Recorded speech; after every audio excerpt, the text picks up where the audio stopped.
Tumsifu Yesu Kristo.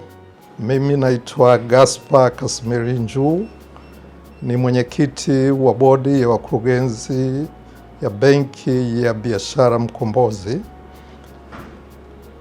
Nichukue nafasi kwa niaba ya bodi, wakurugenzi wenzangu, watendaji, management, staff wote wa benki, kuungana na waombolezaji wote kutoa salamu za pole sana kwa Baba Askofu Mkuu Yuda Tadei Ruwa'ichi, askofu mkuu wa jimbo kuu letu la Dar es Salaam, baraza la maaskofu, mapadri, masista, watawa wa kike na wa kiume, waamini wote kwa ujumla, poleni sana sana kwa kifo cha Mwadhama Kardinali Polycarp Pengo.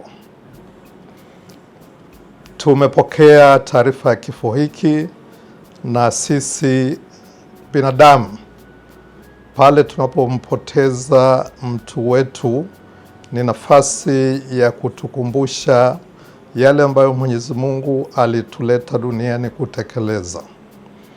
Maandiko matakatifu yanatuelekeza kwamba Mwenyezi Mungu ametuleta duniani tumjue, tumpende na tumtumikie.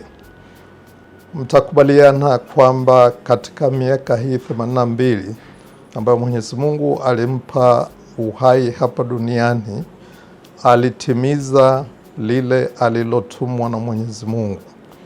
Alimfahamu, alimjua Mwenyezi Mungu vizuri, alimpenda na alimtumikia katika kuendeleza, kuinjilisha na kutenda yale yote ambayo Kanisa Katoliki linaelekeza. Niombe sote kwa pamoja tuendelee kumwombea mzee wetu, baba yetu Mwadhama Kardinali Pengo. Mwenyezi Mungu aweze kumpumzisha mahali pema roho yake.